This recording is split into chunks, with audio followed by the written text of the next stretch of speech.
মান রানি ফিল মানাম, মান রানি ফিল মানামি ফাকাদ রাল হক, যে স্বপ্ন আমাকে দেখলো সে বাস্তব আমাকেই দেখছে। আমি নবী নিজে আসি, ছবি আসি না।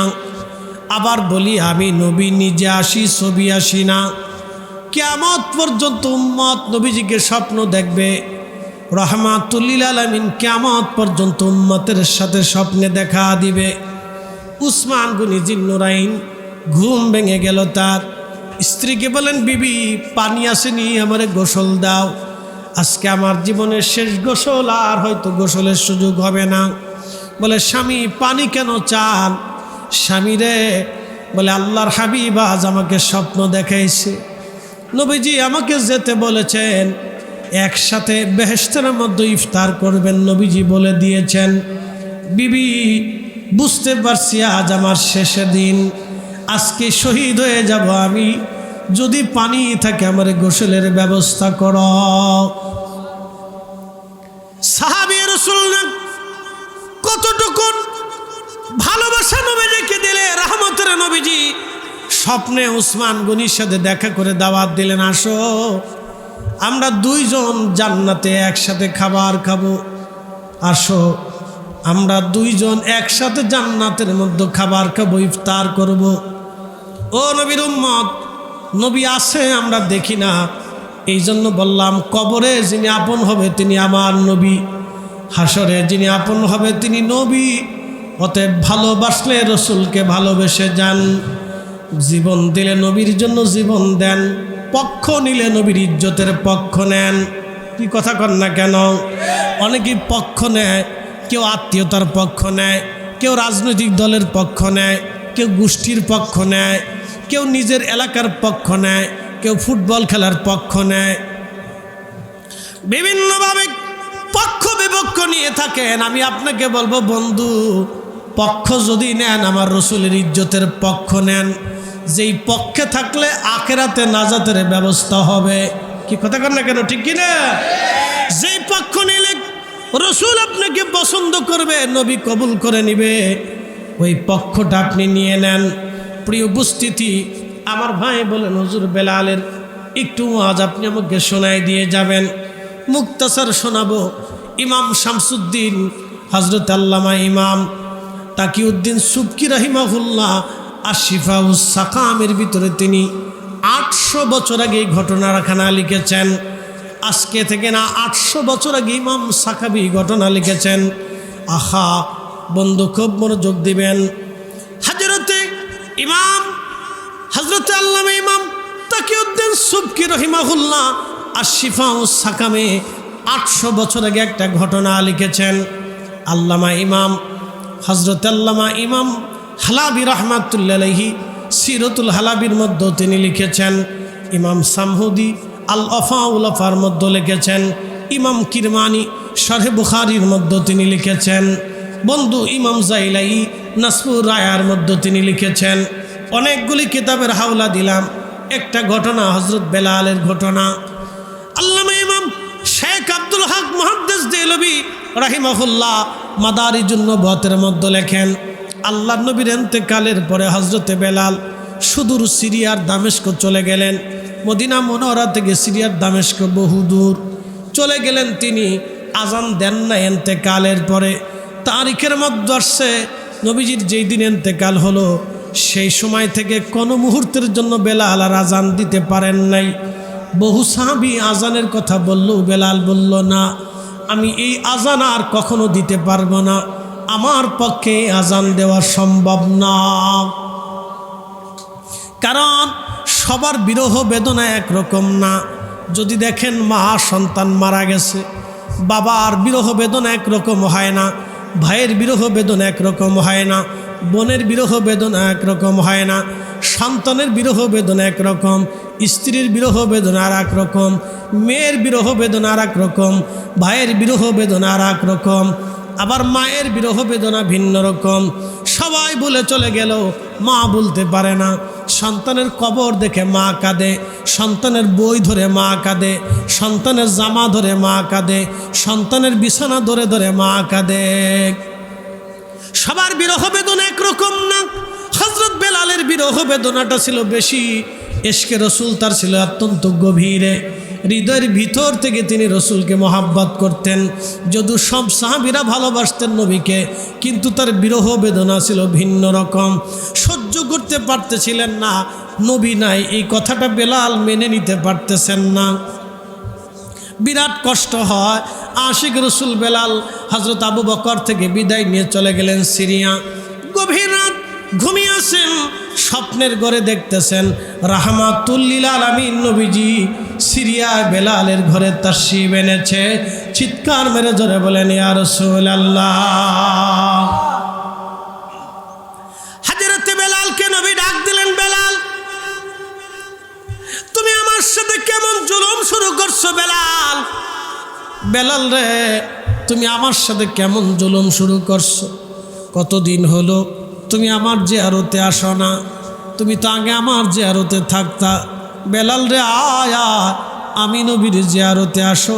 কতদিন হলো তুমি আমার জিয়ারতে আসো না?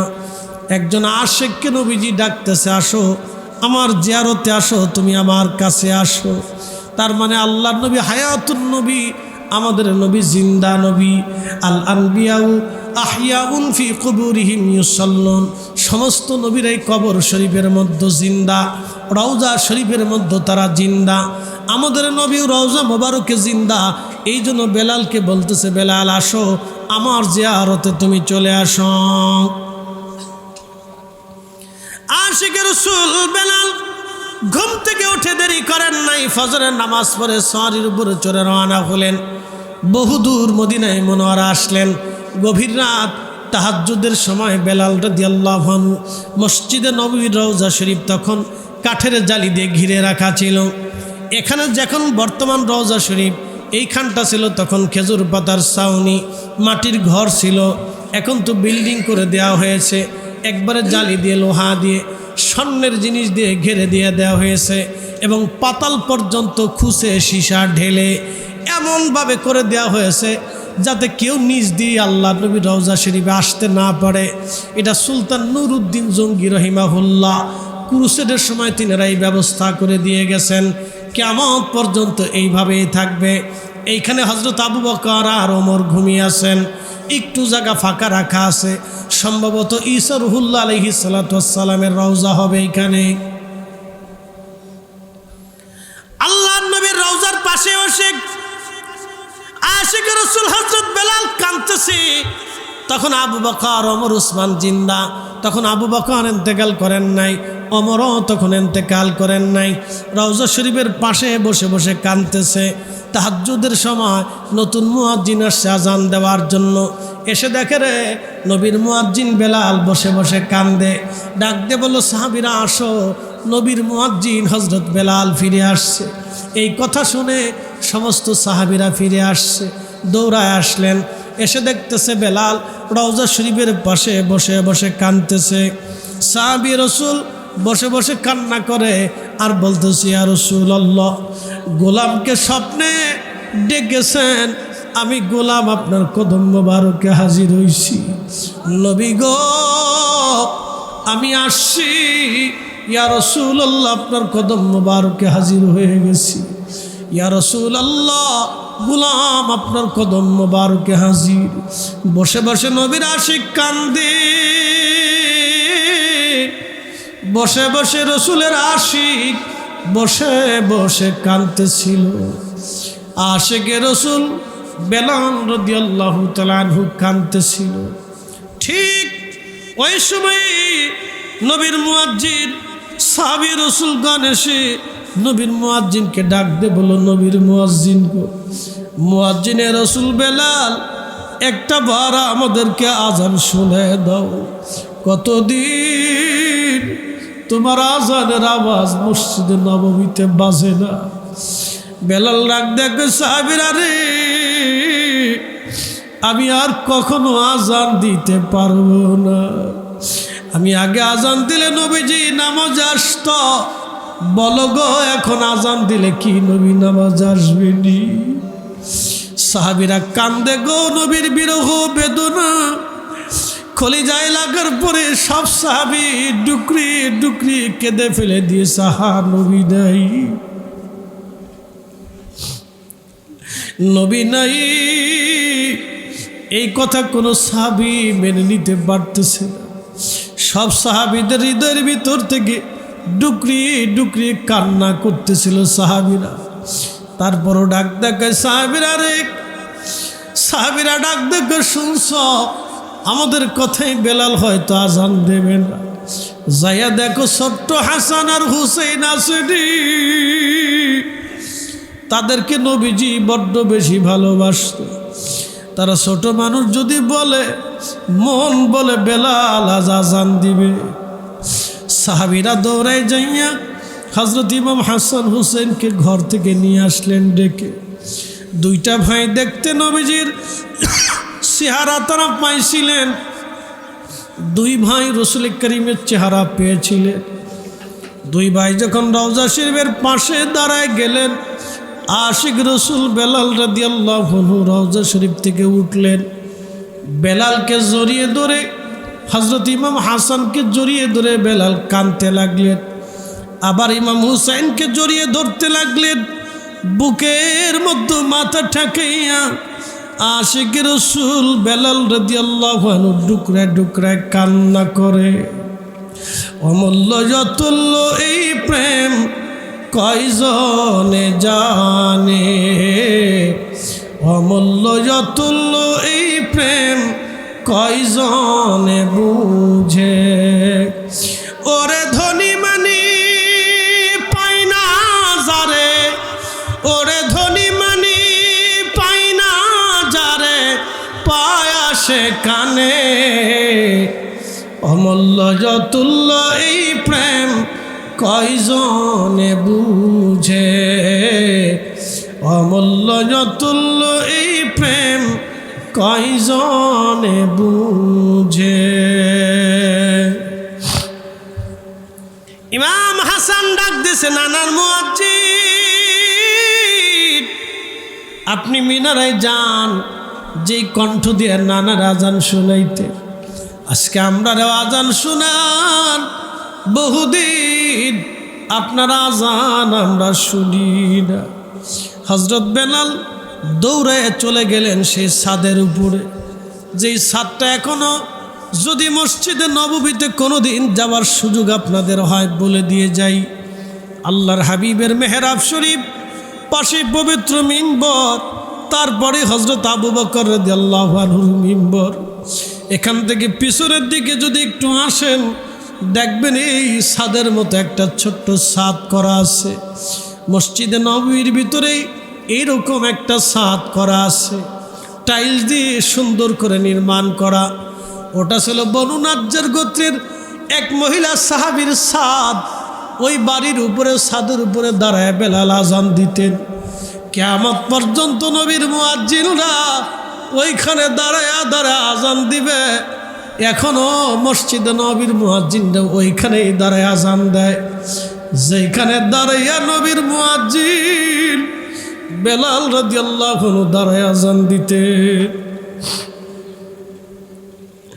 সাহাবী রাসূল যখন আজান দিলেন, আল্লাহু আকবার আল্লাহু আকবার, সারা মদিনার রন্দে রন্দে আজানের আওয়াজ ছড়িয়ে গেল।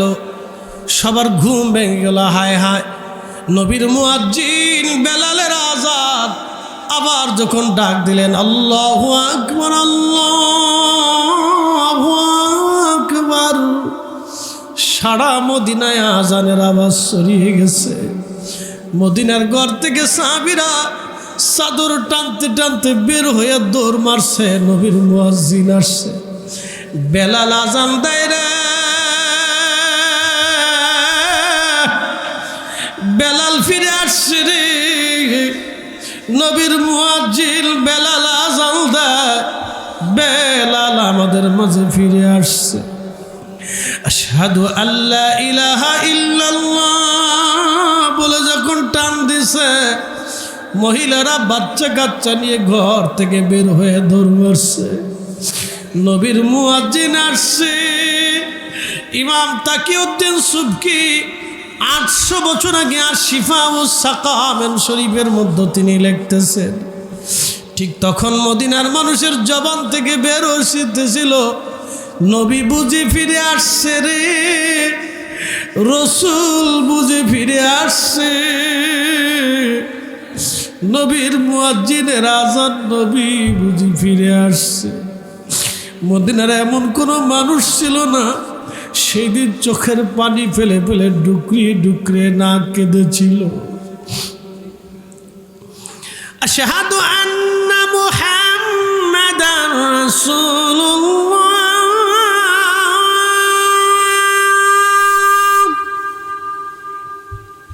সারা মদিনার মানুষগুলি চিৎকার দিয়ে কেঁদে উঠল। ইমাম সুবকি শিফা ও সাকামের মধ্যে লেখেন, ঠিক তখনই মদিনার মাটিগুলি থরথর থরথর করে কেঁপে উঠছে। পৃথিবীতে কারো আজানে কোনোদিন ভূমিকম্প হয় নাই, মাটি কাঁপে নাই, একজনের আজানে পৃথিবীর মাটি পর্যন্ত থরথর করে কেঁপেছিল। এবার বুঝতেই পারতেছেন আশিকে রসুল কলিজার ভিতরে কি পরিমাণে ইশকে রসুল দরদ নিয়া ভালোবাসা নিয়ে আজান দিতেন, যে আজানে পৃথিবীর মাটি পর্যন্ত স্থির থাকতে পারে নাই। আপনি বুঝতেছেন সেই দিন সাহাবীদের অবস্থা কেমন হালত হয়েছিল। মদিনায় কান্নার রোল পড়ে গেল, সাহাবীরা পাগল পারা হয়ে গেল, রসুল নাই, নবী বিরহ বেদনায় সাহাবীরা পাগল পারা হয়ে গেল। হযরত বেলাল অজ্ঞান হয়ে পড়ে গেলেন, বেহুশ হয়ে পড়ে গেলেন, আর হুশ নাই। হুশ ফিরার পরে রওজা শরীফের পাশে দাঁড়াইয়া বেলাল কেঁদে কেঁদে কাঁদতেছিল আর বলতেছিল, ইয়া রাসূলুল্লাহ, আমি বিদায় নিচ্ছি,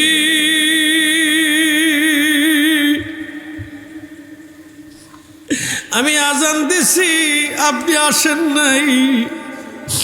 গোলাম আসতে বলেছিলেন, গোলাম হাজির হয়ে গেছি।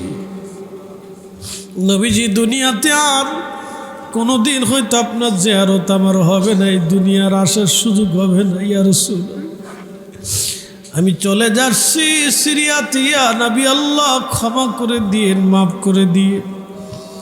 বেলাল আর কোনোদিন তিনি আজান দিতে পারেন নাই।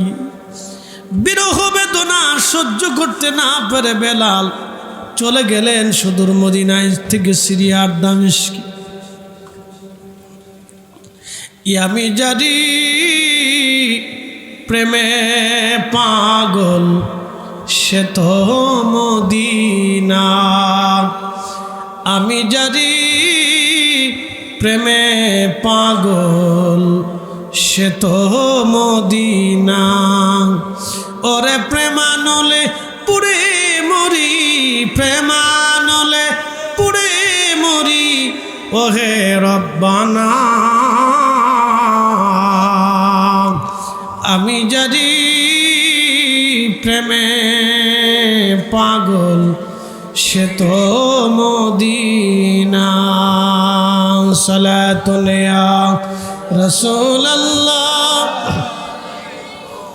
সালামুন ইয়া হাবিবাল্লাহ আলাইকুম, সালাতুন ইয়া রাসূলুল্লাহ আলাইকুম, সালামুন ইয়া হাবিবাল্লাহ।